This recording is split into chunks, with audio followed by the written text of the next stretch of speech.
Date of birth, তার NID number, তার driving licence number, তার বার্থ সার্টিফিকেট নাম্বার, তার পাসপোর্ট নাম্বার। এই পাঁচটা ইনফরমেশন হচ্ছে মোস্ট সেন্সিটিভ ইনফরমেশন। এই পাঁচটা ইনফরমেশন আমাদের আসলে কোথাও শেয়ার করাটা উচিত না, যেখানে শেয়ার করার দরকার নাই। তার মানে কিসের অভাব? মানে আমরা তো মোটামুটি অনেক কিছুই জানি। অভাবটা কিসের? অভাবটা হচ্ছে ফিনান্সিয়াল লিটারেসির অভাব। আমাদের আসলে দুর্বলতাটা এই জায়গাটাই। আমরা শিক্ষিত হই, অশিক্ষিত হই। বাংলাদেশের মধ্যে আসলে জব সিকিউরিটি রিলেটেড যদি একটা সার্টেন লেভেলে জব সিকিউরিটি চিন্তা করে, এইটা তো government job or the bank job, এই দুইটা মোটামুটি একটা সার্টেন লেভেলে সিকিউরিটি আছে বলা যায়। স্বাগত জানাচ্ছি আমাদের ওহে পৃথিবীর আজকে 13তম পর্বে। আজকে খুব ইন্টারেস্টিং একটা টপিক নিয়ে আমরা কথা বলবো। আমাদের আজকের টপিক হচ্ছে সাইবার সিকিউরিটি ক্যারিয়ার। আমাদের সাথে আছেন একজন ব্যাংকিং প্রফেশনাল যে কিনা সাইবার সিকিউরিটি ফিল্ডে অনেকদিন যাবত কাজ করছেন। স্বাগত জানাচ্ছি আমাদের সাথে জাহিদুল হক নওশাদ ভাইকে। উনি বর্তমানে একটা স্বনামধন্য ব্যাংকে কর্মরত আছেন, সাইবার সিকিউরিটির দায়িত্বে আছেন। এবং আমার সাথে বরাবরের মতনই আছেন ইঞ্জিনিয়ার সাজ্জাদুর রাব্বি। তো ভাই, ধন্যবাদ আমাদের সাথে পডকাস্টে আসার জন্য। জাহিদ ভাই, আমি আপনার কাছে প্রথম যে প্রশ্নটা করতে চাই সেটা হচ্ছে যে আপনি যে সাইবার সিকিউরিটি ফিল্ডে কাজ করছেন এবং ব্যাংকিং সেক্টরে আসলেন, এই জার্নিটার গল্পটা কি? এটা যদি আমাদের সাথে একটু শেয়ার করেন তাহলে আমাদের অডিয়েন্সরা এটা থেকে ইন্সপিরেশন নিত। থ্যাংক ইউ রাব্বি এবং নাজমুল ভাই। রাব্বি আমার স্কুল ফ্রেন্ড, একেবারে ছোটবেলার। আমাদের লং জার্নি আছে, অনেক ব্যাপার স্যাপার আছে বন্ধু বান্ধবদের। আমরা আমরা যখন কলেজ শেষ করার পরে বিভিন্ন জায়গায় ট্রাই করার পরে ইঞ্জিনিয়ারিং এ ভর্তি হই। তো আমার গ্রাজুয়েশনটা ছিল হচ্ছে computer and communication engineering. Computer and communication engineering এ আমার মেজর ছিল computer. Most of the telecom subject ছিল এর মধ্যে, মানে খুব একটা হাইব্রিড সাবজেক্ট। আমাদের সময় হয়েছে কি, যে কম্পিউটার সিএসসি তে কিছু মানুষজন পড়তে যাচ্ছিল, আর কিছু মানুষজন হচ্ছে টেলিকম সাইডে মুভমেন্ট করতেছিল, যেহেতু বাংলাদেশে টেলিকমের তখন একটা ফিল্ড, রাইজিং একটা ফিল্ড শুরু হয়েছে। তো অ্যাজ ইউজুয়ালি সবাই তো আসলে ট্রাই করতেছে যে এইদের টেলিকমে যাব বা সিএসসি তে পড়বো। তো সিএসসি আসলে পড়তে গেছিল, সবাই পড়ছে, প্রচুর পরিমাণ গ্রাজুয়েট বের হয়েছে, বাট ওই পরিমাণ কিন্তু মার্কেট ক্যাপ কিন্তু রেডি হয়। মার্কেট ক্যাপ রেডি না হওয়ার কারণে হচ্ছে কি, একটা সময় গিয়ে কিন্তু সিএসসি তে যারা পড়ালেখা করে ওরা কিন্তু ফ্রাস্ট্রেটেড হয়ে যায়। তো বেটার অপরচুনিটি বা বেটার জব পায় না। তো আমি অন দ্যাট টাইম আমরা যখন পড়ালেখা করতে আসি তখন আমরা চিন্তা করলাম যে একটা হাইব্রিড সাবজেক্ট আছে, হাইব্রিড সাবজেক্টটাতে দিয়ে শুরু করি। তো এই হচ্ছে আমাদের ইঞ্জিনিয়ারিং এর জার্নি। দেন পড়ালেখা করে পাশ করে বেরোয়ার পর আমি যখন পড়াশোনার মধ্যে ছিলাম তখন আমি বেসিক্যালি জোর দিতাম হচ্ছে স্কিলটাকে, মানে আসলে কাজ জানতে হবে। এই ফিল্ডে টিকতে হলে কাজ জানা ছাড়া আসলে কোনো ওয়ে নেই ইঞ্জিনিয়ারিং ফিল্ডে বেসিক্যালি। তো আমি অন দ্যাট টাইম ওরাকলে বিভিন্ন সার্টিফিকেশনের কোর্স আছে কিছু, ওরাকল। তো ওরাকলের কিছু কোর্স করি। সিসকোর একটা লোকাল একাডেমি আছে চট্টগ্রামে। তখন দুটা ছিল অন দ্যাট টাইম। একটা লোকাল একাডেমিতে আমি চান্স পাই, সেখানে সিসকো একাডেমিতে আমি 4টা সেমিস্টারে সিসকো সার্টিফাইড হই। এরপরে টুকটাক জবের অফার তো আসেই, আর আমি ফ্রিল্যান্স কিছু কাজও করতাম এর মধ্যে। এভাবে কাজ করতে করতে নিয়ার অ্যাবাউট ধরেন 3.5 বছরের মতো চট্টগ্রামে জব করি। বাই দ্য ওয়ে, আমার বাড়ি কিন্তু চট্টগ্রাম রাঙ্গুনিয়া। আমি আর রাব্বি একই এলাকায় বড় হয়েছি ছোটবেলা থেকে। তো যখন 3.5 বছর জব করার পরে যেটা আসলে চট্টগ্রামে বুঝতে পারলাম, এইখানে ল্যাডার কম। মানে আপনি চাইলে অনেক উপরে উঠতে পারবেন না, বা অনেক উপরে ল্যাডারের মতো কোনো কিছু নাই। একটা সার্টেন লেভেলে গিয়ে আপনি আসলে স্টাক হয়ে যাবেন, কারণ আমাদের দেশটার মধ্যে যা কিছু আহ, তৈরি সব হচ্ছে ঢাকা কেন্দ্রিক। মানে আমাদের কিন্তু অন্যান্য রিজিওনাল টাউন গুলোতে তেমন একটা ইনফ্রাস্ট্রাকচার নাই আর কি। মানে আমাদের, মানে আমি বেসিক্যালি যে ফিল্ডের মানুষ সেই ফিল্ড রিলেটেড নাই। চিটাঙে কিছু এফএমসিজি কোম্পানি আছে ভালো ভালো, আর হচ্ছে এর বাইরে তো আর জবের কোনো ক্ষেত্র নাই। বড় বড় প্রতিষ্ঠানগুলো সবগুলো হেড অফিস হচ্ছে ঢাকা বেস। তার উপর একটা সময় গিয়ে বয়স হচ্ছিল যে ফ্যামিলির বড় ছেলে, চিন্তা ভাবনা করতে হচ্ছে। তো তখন চিন্তা করলাম আস্তে ধীরে মানে জব সিকিউরিটি বলে একটা শব্দ আছে, যে শব্দটা সাথে তখন আসলে পরিচিত হচ্ছি, যে জব সিকিউরিটি দরকার, মানে জব করতে হলে আসলে জব সিকিউরিটি দরকার। হায়ার এন্ড ফায়ার জব, মানে আমি চট্টগ্রামে যে 5টা জব করছি 3.5 বছরে, এগুলো মোস্ট অফ দ্য জব হচ্ছে আপনি আসলেন গেলেন, কিন্তু আপনার কোনো মানে লাইফ টাইমের কোনো বেনিফিটেড নাই আর কি, মানে পিএফ গ্র্যাচুইটি এরকম অনেক কিছু থাকে না জবে, এই টাইপের কোনো কিছু নেই।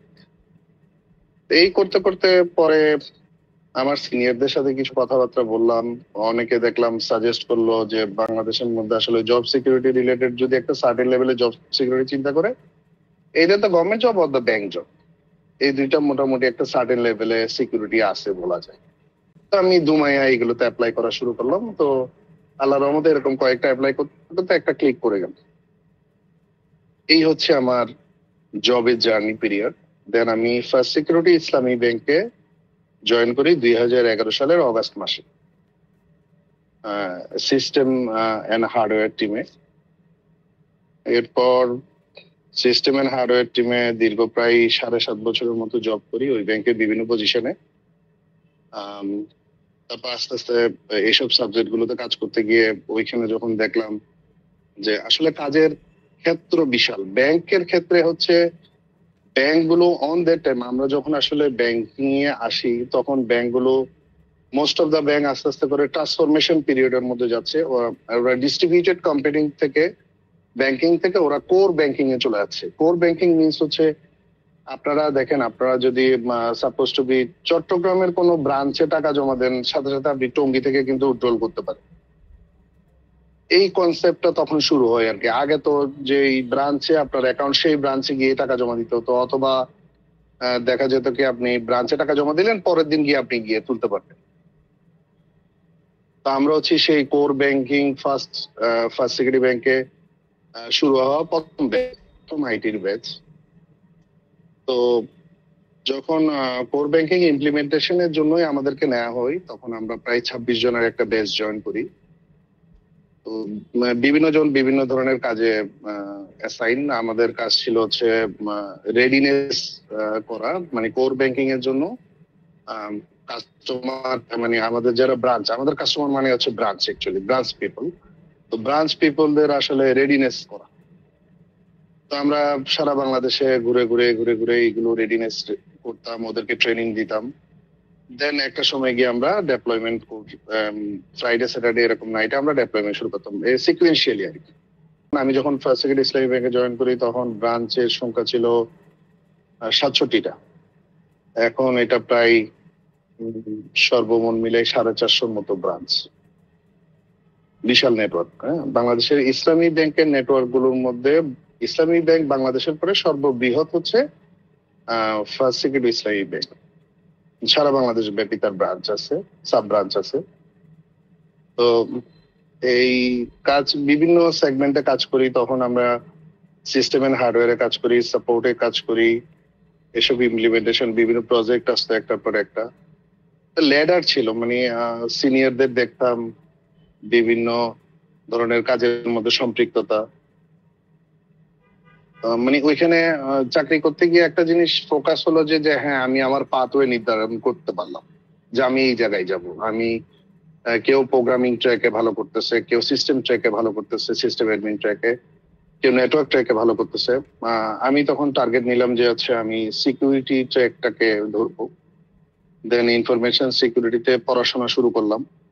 তা ব্যাংকে একটা জিনিস হচ্ছে কি, ব্যাংকে কিন্তু আপনার চাকরি করতে গেলে অনার্স তো করেই ঢুকলাম, মাস্টার্সটা লাগে, যে প্রমোশন ল্যাডার আর কি, ল্যাডার নেক্সট প্রমোশনের জন্য মাস্টার্স লাগে। ইঞ্জিনিয়ারদের জন্য একটু ছাড় আছে, কিন্তু অন্যান্য যারা বিজনেস গ্রাজুয়েট ওদের মাস্টার্স ছাড়া আসলে ব্যাংক রিক্রুট করে না বলে একটা। ইঞ্জিনিয়ারদের জন্য এটা মানে মোটামুটি কিছুটা শিথিল।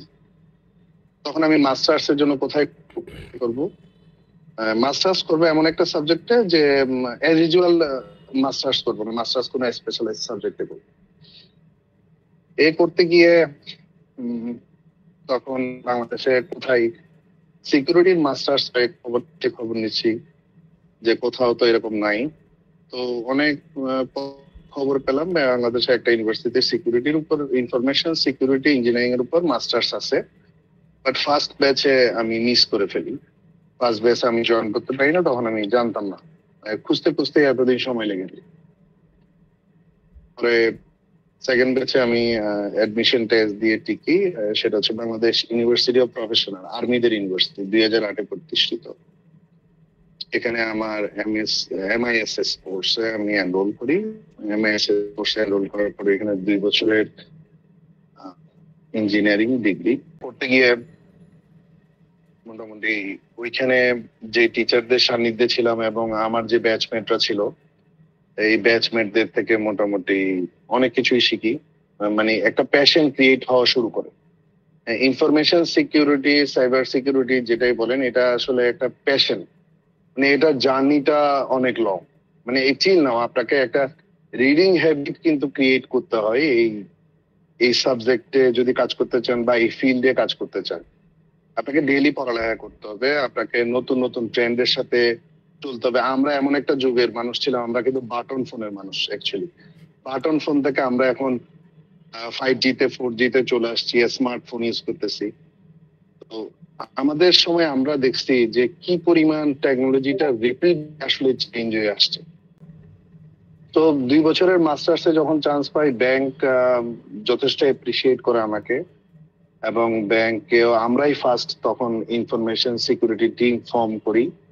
আমাদের একজন সিনিয়র ছিলেন এবং হচ্ছে আমার তৎকালীন যিনি হেড অফ আইটি ছিলেন, জনাব তাহের আহমদ চৌধুরী স্যার, উনি আমাকে যথেষ্ট পরিমাণ এনকারেজ করে এবং আমাকে একটা ইন্টারন্যাশনাল ট্রেনিং উনি অ্যাসাইন করে অন দ্যাট টাইম। যিনি ইন্টারন্যাশনাল ট্রেনিংটা যিনি নেই, উনি বাইরে থেকে আসা একজন খুব ভালো রাইটার, CISSP এবং সিসু বুকের রাইটার, ডক্টর ডেভিড। দেন ওনার ট্রেনিং করতে গিয়ে আমার আসলে প্যাশনটা আরো বেড়ে যায়। কারণ দেখা গেছে কি ওনার পড়াশোনার যে ধরনটা, বুঝানোর যে ধরনটা এবং হচ্ছে চিন্তা করার যে প্যাটার্ন, কারণ এইখানে আসলে আপনার অপর পক্ষ মানে হচ্ছে হ্যাকাররা যেরকম ভাবে চিন্তা করে, মানে কিভাবে সে আক্রমণ করবে, তার থিঙ্কিং লেভেল বা থিঙ্কিং প্যাটার্নটা আপনি যত তাড়াতাড়ি ক্যাচ করতে পারবেন, বুঝতে পারবেন বা প্রোটেক্ট করতে পারবেন, দ্যাট মিনস হচ্ছে আপনি আসলে নিজেকে প্রোটেক্ট তো অবশ্যই, প্লাস হচ্ছে মোস্ট ইম্পর্টেন্ট পার্ট হচ্ছে আপনি অর্গানাইজেশনকে প্রোটেক্ট করতে পারতেছেন, আপনি অ্যাকচুয়ালি কাস্টমারকে প্রোটেক্ট করতে পারতেছেন। কাস্টমার গুলোর যে ডাটা, সেন্সিটিভ ডাটা, ট্রানজেকশন, এগুলোকে প্রোটেক্ট করাটাই হচ্ছে আমাদের নিত্য নৈমিত্তিক কাজ। 7.5 বছর এই ব্যাংকে, ফার্স্ট সিকিউরিটি ইসলামী ব্যাংকে জব করার পরে আমার একটা অপরচুনিটি ক্রিয়েট হয়। তখন আমি গ্লোবাল ইসলামী ব্যাংকে চলে আসি। আজকে গ্লোবাল ইসলামী ব্যাংকে 7 বছর হলো এখানে প্রায়।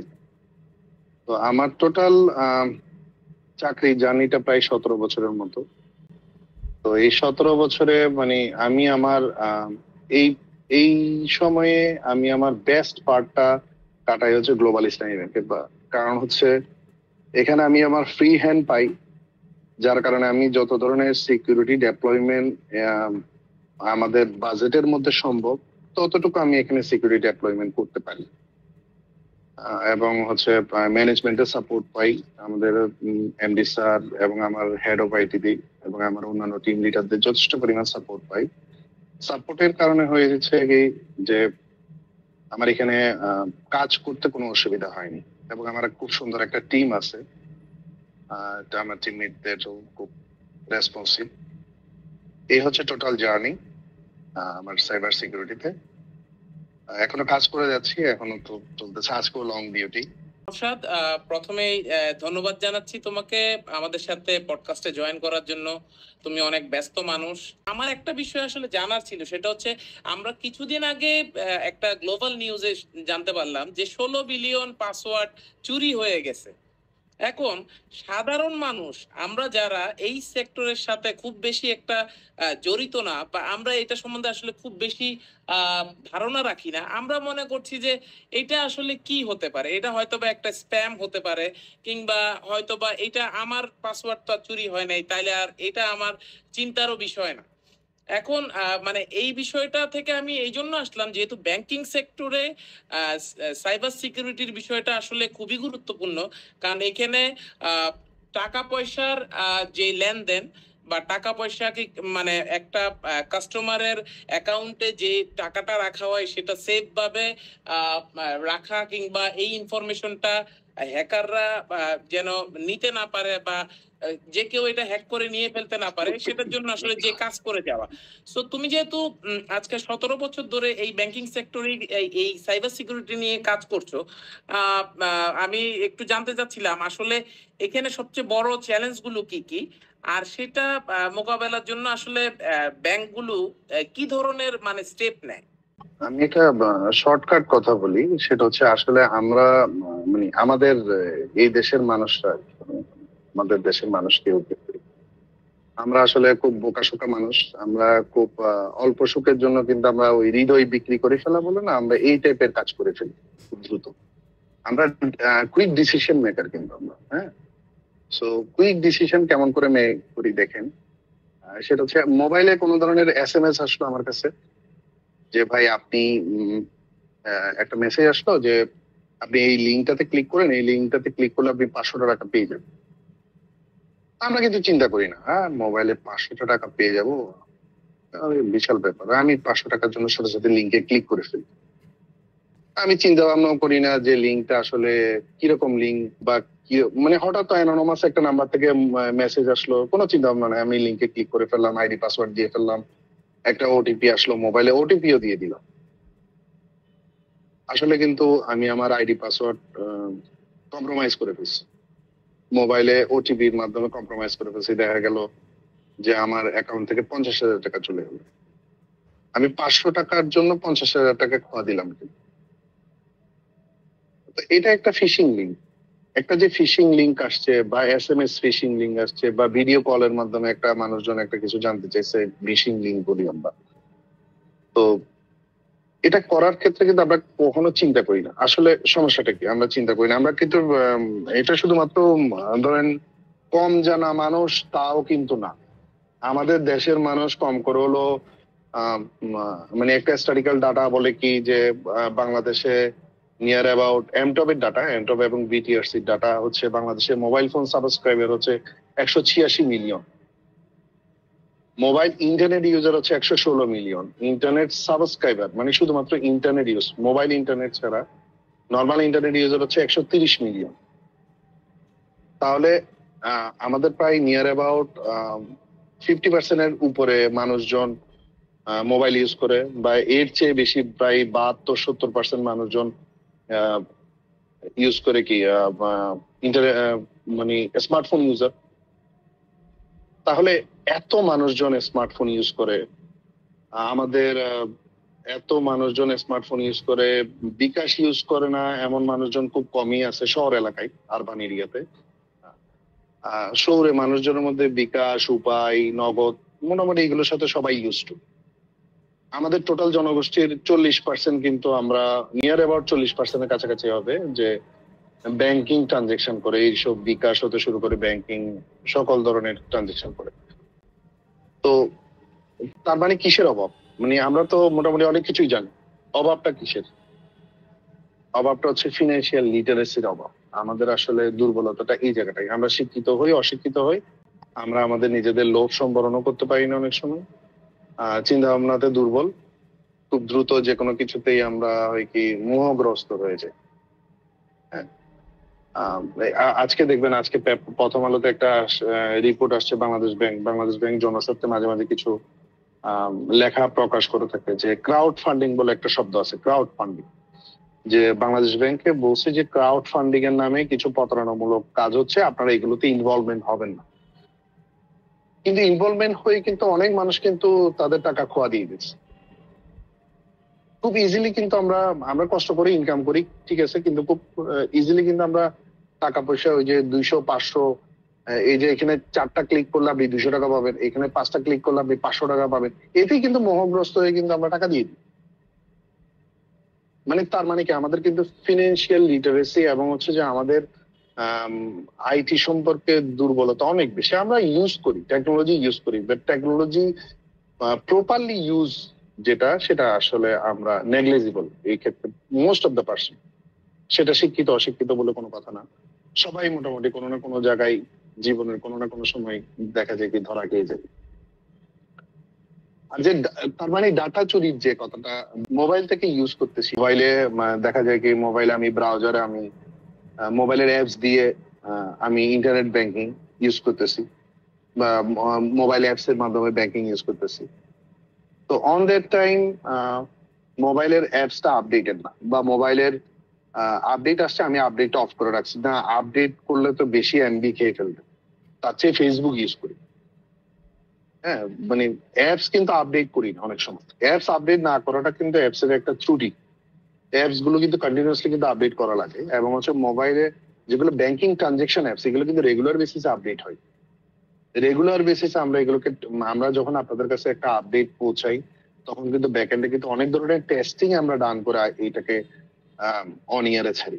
তো হয় কি যে ইভেন কম্পিউটার থেকে আমাদের দেখে, মানে আমি আমাদের এক্সাম্পলটা বলি, আমাদের হয় কি যে অনেক সময় অনেক কাস্টমারের আইডি পাসওয়ার্ড দেখা যায় কি লিক হয়ে গেছে। তো কেমনে লিক হয়?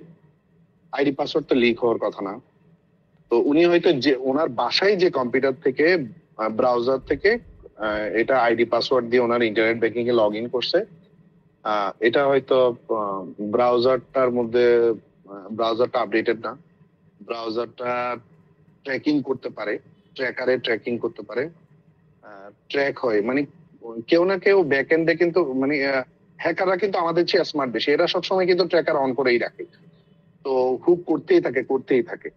তো দেখা যাচ্ছে উনি ওনার আইডি পাসওয়ার্ডটা যে সময় দিছে সে সময় ওই ট্র্যাকার অন করা ছিল না, ওনার ইজিলি আইডি পাসওয়ার্ড পেয়ে গেছে, ট্র্যাক করে ফেলছে। এবং হচ্ছে আহ, হয়তো বাইরে কোথাও সে আইডি পাসওয়ার্ড দিয়ে ইউজ করলো কোনো একটা সাইবার ক্যাফেতে অথবা বন্ধুর পিসিতে, কিন্তু যখন সে এটা অফ করে দিচ্ছে, লগ আউট করতেছে, তখন সে ক্যাশটা মুছে ফেললো না। হ্যাঁ, ক্যাশটা যখন মুছে ফেললো না, দেখা যাচ্ছে হয়তো বা ওইখানে আনট্রাস্টেড এরিয়াতে সে বসে ব্রাউজ করছে, তখন ওইখান থেকে ইজিলি এই ডাটাগুলো পেয়ে যায়। তো এইভাবে করে আসলে ডাটা জমা হতে হতে হতে হতে একটা বিশাল ডাটা জমা হয়।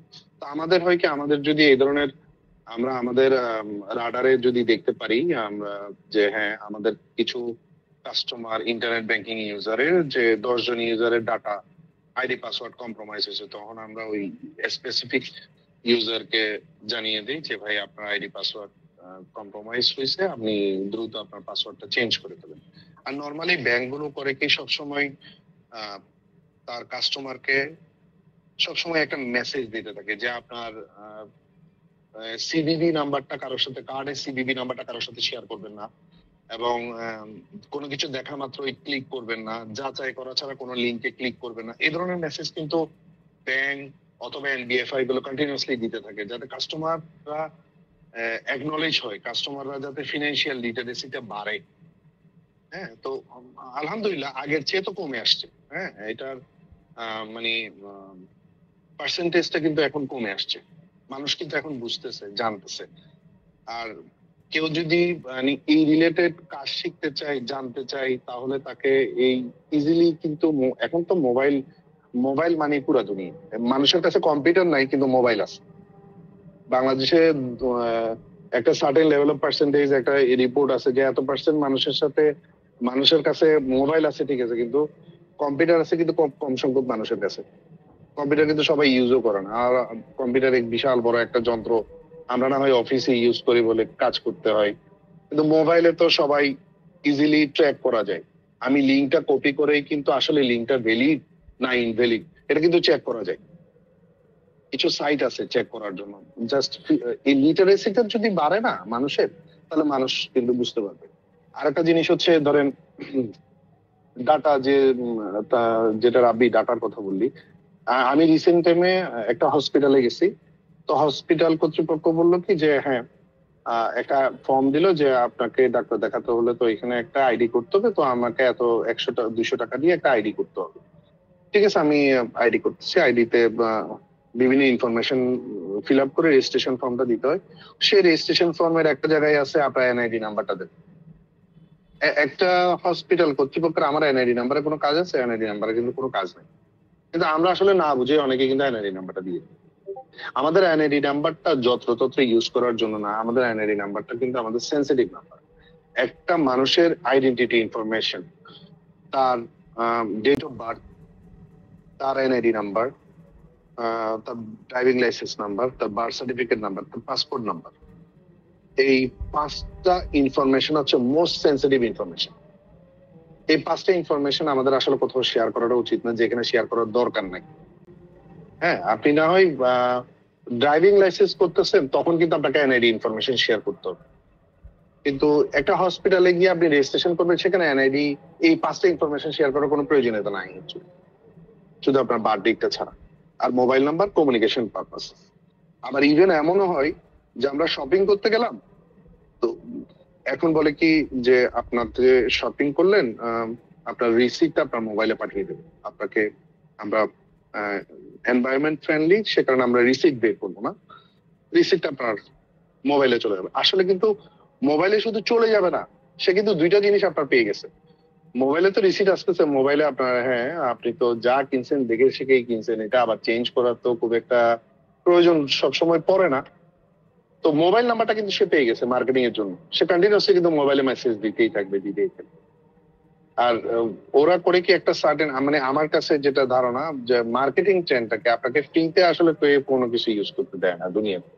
ফেসবুক, গুগলও কিন্তু আপনাকে ফ্রি ইউজ করতে দেয় না, ওরা ব্যাকএন্ডে কিন্তু আপনার ডাটা কালেক্ট করে। হ্যাঁ, আপনি যদি গুগলে সাপোজ টু বি ফার্নিচার লিখে সার্চ দেন না, আপনি কিছুক্ষণ বাদে ফেসবুকে ঢুকে দেখবেন যে আপনাকে ফার্নিচার এসে বিভিন্ন টাইপের ফার্নিচারের মানে সাজেশন দিচ্ছে। কিভাবে সাজেশন দিচ্ছে? মানে ফেসবুকের সাথে গুগলের একটা চুক্তি আছে যে আপনার বিহেভিয়ার অ্যানালাইসিস করতেছে, আপনি কি প্যাটার্নে কম্পিউটার চালান। এটা অ্যানালাইসিস করে সে করে কি যে সেই ডাটাটা ফেসবুককে দিচ্ছে, ফেসবুক আপনাকে বিভিন্ন মার্কেট প্লেসের ডাটা দেখাচ্ছে, এখানে এই ফার্নিচার কম দামে পাবেন, ওইখানে ওই ফার্নিচার কম দামে। অ্যাকচুয়ালি কিন্তু ও, আমি ফ্রি ইউজ করতেছি, কিন্তু ও কিন্তু ব্যাকএন্ডে কিন্তু আমার ডাটা নিয়ে কিন্তু ও বিজনেস করতেছে। সো অ্যাকচুয়ালি মোবাইল নাম্বার গুলো, এক বাল্ক অফ মোবাইল নাম্বার ওরা করে কি এটা কাউকে না কাউকে দেয়, কোনো মার্কেটিং ফার্মকে দেয়। তখন মার্কেটিং ফার্মকে দেয়, আপনি দেখবেন আপনার কাছে প্রচুর পরিমাণ মেসেজ আসতেই থাকে। তো আপনি কতক্ষণ খেয়াল করবেন না, আপনি যে কোনো দিন ভুলে একটা লিঙ্কে তো ক্লিক করেই দিতে পারেন। সো বেটার হয় কি মোবাইলে স্পাম মেসেজ, এখনকার মোবাইল গুলো অনেক স্মার্ট, স্পাম মেসেজ গুলো ব্লক করার জন্য কিন্তু অপশন আছে। আপনি যদি এটা অন করে রাখেন, দেখবেন যে স্পাম মেসেজ গুলো আসবে না। So this is the scenario actually. হ্যাঁ, তো মেইন থিং হচ্ছে আপনার ফিনান্সিয়াল লিটারেসি যত বাড়বে, তত আপনার কম্প্রোমাইজ হওয়ার পসিবিলিটিটা কমে যাবে। সুন্দর ব্যাখ্যা করলেন। মানে এইটা শুধুমাত্র এই ক্যারিয়ারের জন্য না, আমার ধারণা যে একটা জনসচেতনতামূলক একটা বক্তব্যই আপনি দিয়েছেন, যে আসলে মানুষ এই এই জায়গাতে ট্র্যাপে পড়ে অনেক সময় হচ্ছে তার ইনফরমেশনগুলো অন্য মানুষের কাছে দিয়ে ফেলছে। তো এইটার পাশাপাশি ধরেন যে আপনি আপনার ক্যারিয়ারে মানে স্পেসিফিক ব্যাংকিং না বলে, মানে যতটুকু জেনারেলাইজ বলা যায়, যে আপনি কোন কোন ধরনের টুলস ব্যবহার করেন, এবং এই টুলগুলা কিভাবে হচ্ছে যে যারা আসলে এখন শিক্ষানবিশ বা তরুণ প্রজন্মের যারা আছে, তারা এই জিনিসগুলো কিভাবে লার্ন করতে পারে, যাতে হচ্ছে যে ইন্ডাস্ট্রিতে আপনাদের তো ভবিষ্যতে আরও ওয়ার্কফোর্স দরকার হবে, শুধু ব্যাংকিংয়ে না, অন্য অন্য সব সেক্টরেই। তো সেই জায়গাতে হচ্ছে তারা যদি কাজে আসতে চায়, তাহলে এই স্কিলগুলো কিভাবে তারা অ্যাকোয়ার করতে পারে? দেখেন, আমাদের যুগে একটা ছিল হচ্ছে যে আমরা সিএসসি তে অনার্স করলাম। হ্যাঁ, জি, গ্রাজুয়েশন সিএসসি তে করলাম। এখনকার যুগে কিন্তু মানুষজন সিএসসি তে গ্রাজুয়েশন করার কোনো প্রয়োজনীয়তা আছে বলে মনে হয় না। কারণ দেখেন, আমাদের যুগে কিন্তু আমাদের ওই আইসিটি নামে কোনো বই ছিল না, তাই না রাব্বি? আমাদের যুগে তো 9-10, এখনকার ছেলেপুলেরা কিন্তু 9-10 থেকে ইন্টারমিডিয়েট লেভেল পর্যন্ত মোটামুটি প্রোগ্রামিং পড়ে, আইসিটি সম্পর্কে জানে, মানে একদম নো হাউ।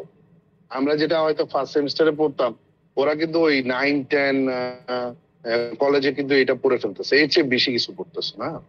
তো এখনকার ছেলেরা কিন্তু আমাদের চেয়ে নলেজেবল বেশি। হ্যাঁ, তো এই ছেলেরা চাইলে কিন্তু যখন গ্রাজুয়েশন করবে, তখন তারা চুজ করতে পারে আসলে স্পেসিফিক কোনটাতে আমার নেক বেশি, আমি ভালো করব বা আমার কাছে ভালো লাগে। তো কেউ যদি, আমি যেমন সাইবার সিকিউরিটিতে কাজ করতেছি বলে বলতেছি, যে সাইবার সিকিউরিটিতে হচ্ছে কম্পিউটারের একটা শাখা। হ্যাঁ, তো এরকম অনেকগুলো শাখাই তো আছে।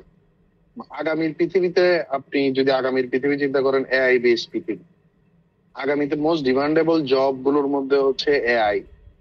এআই তে যারা ভালো কাজ জানবে, বিগ ডেটাতে যারা ভালো কাজ জানবে, ব্লক চেইনে যারা ভালো কাজ জানবে, যারা ডাটা অ্যানালিটিক্স নিয়ে কাজ করে, ডাটা মাইনিং নিয়ে কাজ করে, সাইবার সিকিউরিটি নিয়ে কাজ করে, তারপর ডেভঅপসেক নিয়ে যারা ভালো কাজ করে, এইসব জিনিসগুলো হচ্ছে আগামীর দুনিয়া। আগামীর দুনিয়া চলবে এগুলো নিয়ে। ক্লাউডে কাজ যারা ভালো জানবে।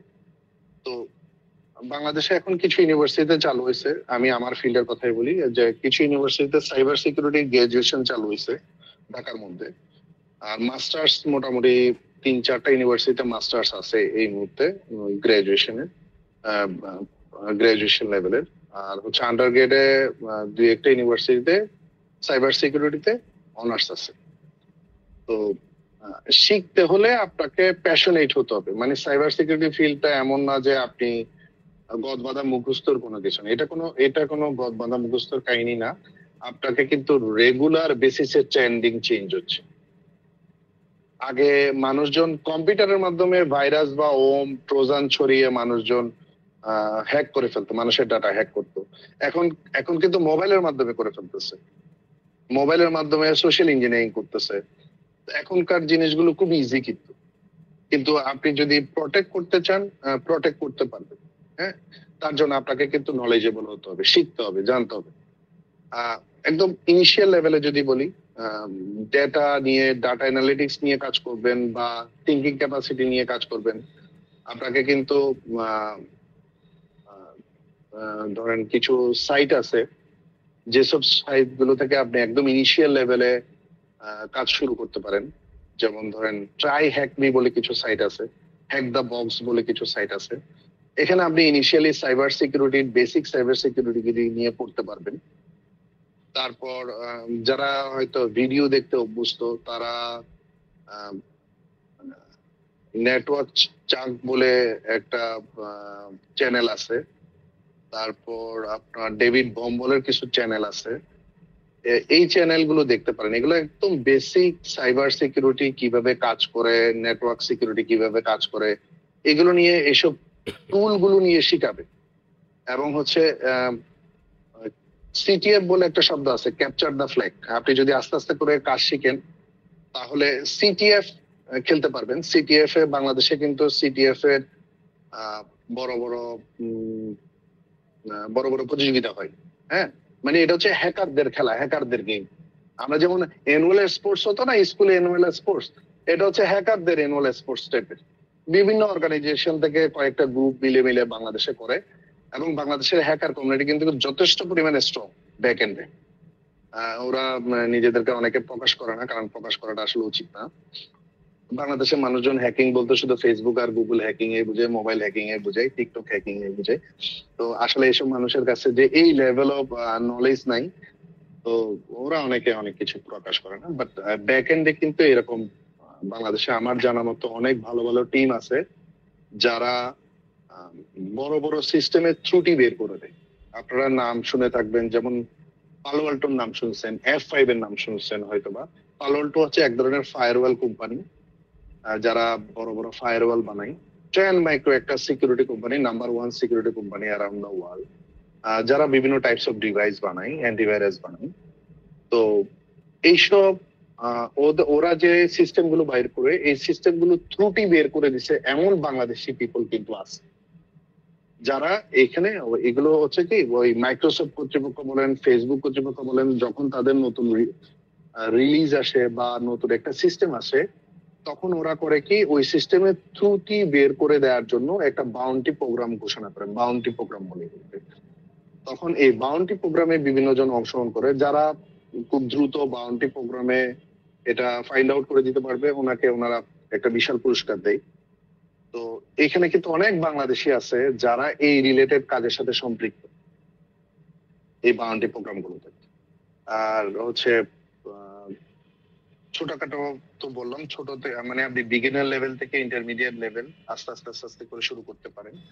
আর মেইন থিং হচ্ছে, আপনারা যারা কাজ শিখতে চাইবেন তারা এক্সেল একটু ভালো হতে হবে। এক্সেল, পাওয়ার বিআই, ডেটা অ্যানালিটিক্স টুল, হ্যাঁ, এগুলোতে যারা ভালো হবেন তারা হচ্ছে ডেটা ভিজুয়ালাইজেশন কিভাবে হয় সেই জিনিসগুলো নিয়ে কাজ করতে পারবে। হ্যাঁ, আর সাইবার সিকিউরিটিতে আসতে চাইলে একদম ইনিশিয়াল লেভেলে পাইথন টাইপের একটা কোডিং ল্যাঙ্গুয়েজ আছে। আমরা যেমন আমাদের যুগে সি ছিল, জাভা ছিল। জাভা জানলে তো ভালো, আর প্রোগ্রামাররা আসলে সাইবার সিকিউরিটি ফিল্ডে খুবই ভালো করে। পাইথনে যারা কাজ জানে, একদম বেসিক লেভেলের পাইথনও যদি শিখে, তাহলে হবে কি সে সাইবার সিকিউরিটি ফিল্ডে কাজ করাটা ওনার জন্য খুব ইজি হবে। চাইলে অনলাইনে বসে কোড একাডেমি আছে, কোড একাডেমি, ডাটা ক্যাম্প আছে, ক্যাগেল আছে, এগুলোর মাধ্যমে কিন্তু পাইথন শেখা যায়। পাইথন শেখার জন্য এমন আহামরি কোনো কিছু লাগবে না। আর হচ্ছে সাইবার সিকিউরিটির বেসিক কিছু কোর্স আছে, কোর্সেরাতে আছে, ইডিএক্স আছে, ইউডেমি আছে, আর গুগলের কিছু সার্টিফিকেশন আছে। Thank you Naushad. আমি আসলে আমরা মোটামুটি একটা ভালো ধারণা পেলাম আসলে এই সেক্টরে কাজ করার জন্য আসলে নিজেকে কিভাবে তৈরি করা যায়। তো আমার ওভারঅল কথা যেটা মনে হলো, সিকিউরিটি নিয়ে কাজ করতে হলে আমার মনে হয় সিএসসি ব্যাকগ্রাউন্ডই হতে হবে এমন কোনো কথা নাই। না যেহেতু না না, আমাদের ট্রেনিং সেশন গুলো করার সুযোগ আছে, এবং এখন বিভিন্ন ওয়েবসাইটে বিভিন্ন রকমের ইনফরমেশন থেকেও বিভিন্ন ধরনের কোর্স করা যাচ্ছে। ধরি আমি একটা ল্যাপটপ কিনতে চাই, তখন আমি উইন্ডোজটা দেখা গেল আমার অরিজিনাল নিলাম না, সেটা হচ্ছে গিয়ে আমি ক্র্যাক ভার্সন নিলাম। এটা ইউজুয়ালি আমরা অনেকেই করি। আমি নিজেও ল্যাপটপ ইউজ করার আগে যখন কম্পিউটার ইউজ করতাম, তখন আমরা উইন্ডোজ সেট আপ দিতে হতো অনেক সময়, সেটা দেখা গেল আমি ক্র্যাক ভার্সন দিয়ে দিলাম, যেটা কিনা আসলে প্রোটেক্টেড না। তো এই বিষয়গুলো তো আসলে অ্যাওয়ারনেস এর বিষয়, যে আমি যদি এটা মানে এই ধারণাটাই যদি আমার না থাকে যে আমি অরিজিনাল ভার্সন আসলে কেন ইউজ করতেছি, এতগুলো টাকা দিয়ে অরিজিনাল ভার্সন ইউজ করার কারণ কি, আমার ডাটাটা প্রোটেক্ট থাকতেছে, এই জিনিসগুলো আসলে আমরা কিন্তু আগে বুঝতাম না। যেমন আমি নিজেও সাইবার সিকিউরিটি নিয়ে কিছুদিন ঘাটাঘাটি করছি, 2-4টা কোর্সও করছি। মানে আমার কাছে পার্সোনালি খুব একটা ইন্টারেস্টিং লাগে না যদিও, কিন্তু আমার মনে হয়েছে যে এটা আমার স্কিল ডেভেলপের জন্য প্রয়োজন। কারণ জানার তো আসলে শেষ নেই। আমরা কিভাবে মানে অনলাইনে আসলে আমরা কিভাবে সুরক্ষিত থাকতে পারি, এই বিষয়ে আমাদের সবারই জানা দরকার। আমরা একটা সময় ছিল হচ্ছে যে উইন্ডোজ ক্র্যাক করতাম অ্যাকচুয়ালি। হ্যাঁ, আসলে আমরা না জানার কারণে ক্র্যাক করতাম, আমরা জানতাম না। হ্যাঁ, আমি যখন আসলে এগুলো নিয়ে পড়া শুরু করলাম, দেখা যায় কি ক্যামব্রিজ ইউনিভার্সিটির একটা সাইট আছে যেখানের মধ্যে উইন্ডোজ হোম ইউজারদের জন্য কিছু কি দেয়া আছে।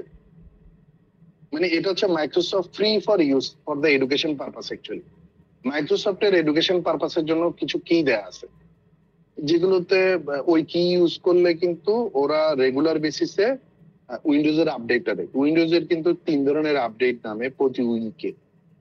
তো এগুলো অনেক ব্যাক এন্ডের একটু বিশাল ব্যাপার। তো আমাদের রেগুলার বেসিসে আমাদের ব্যাংকিং চ্যানেলে একটা জিনিস বলে রাখি, ব্যাংকিং চ্যানেলে যত ধরনের কম্পিউটার ইউজ করা হয়, ইচ এন্ড এভরি কম্পিউটার এবং ইচ কাইন্ড অফ সফটওয়্যার হচ্ছে লাইসেন্স কপি। কোনোটা আনলাইসেন্স কপি ইউজ করতে পারে না ব্যাংক। হ্যাঁ, করলে কি হয়, করলে ওটা তো একটা ক্র্যাক সফটওয়্যার দিয়ে করা হয়। তো ক্র্যাক সফটওয়্যারের মধ্যে ইনবিল্ট কোনো ম্যালওয়্যার বা ভাইরাস থেকে থাকে। তো এটা যখন কম্পিউটারের মধ্যে ছড়ায়, তখন এটা আলটিমেটলি একটা সময় পুরো সিস্টেমটাকে আনস্টেবল করে দেয়, পুরো সিস্টেমটাকে ডাটা হাতিয়ে নেয়। ব্যাংকিং চ্যানেলে বাইরে থেকে কেউ প্রুভ করার জায়গা কোনটা? 2টা জায়গা। একটা হচ্ছে যে যদি বাইরে থেকে পেন ড্রাইভ লাগাই, কেউ পেন ড্রাইভ বাইরে থেকে এনে যদি লাগাই, যেটা আসলে স্ট্রিক্টলি নিষেধ ব্যাংকিং এ। অনেক ব্যাংক হয়তো ফলো করলেও করতে পারে, এটা ব্যাড প্র্যাকটিস। এবং বাংলাদেশ ব্যাংকের কিছু রুলস এন্ড রেগুলেশন আছে, বাংলাদেশ ব্যাংকের কিছু নীতিমালা আছে যেগুলো আমাদেরকে ফলো করতে হয়। ওইখানে স্ট্রিক্টলি নিষেধ আছে এই ধরনের পেন ড্রাইভ লাগানো যাবে না, প্রথম ব্যাপার। সেকেন্ড, আরেকটা জায়গা কোথায় যে বাইরে থেকে আমার এখানে কোনো কিছু ঢোকার, সেটা হচ্ছে ইমেইলের মাধ্যমে। একটা জন ইমেইল করলো, সেই ইমেইলের মাধ্যমে ব্যাড বা মেলিশিয়াস কোনো অ্যাটাচমেন্ট দিল, সেই অ্যাটাচমেন্ট আমি ওপেন করলাম, কম্পিউটারের মধ্যে ছড়াই গেল। এছাড়া আর কোনোভাবে ঢোকার খুব একটা চান্স থাকে না। সো এই দুইটা যদি আমি যদি পেন ড্রাইভের পোর্টেই টোটালি ব্লক করে রাখি, তাহলে তো এখানে ঢোকার কোনো প্রশ্নই আসে না। আমি যদি ইমেইলের মাধ্যমে যেসব অ্যাটাচমেন্ট গুলো আছে, সেসব অ্যাটাচমেন্ট গুলো কন্টিনিউয়াসলি যদি আমি কন্টেন্ট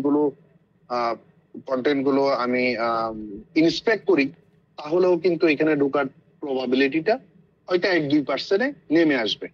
মানে আমি নিয়ার অ্যাবাউট 90% প্লাস প্রোটেকশন কিন্তু আমি দিতে পারবো।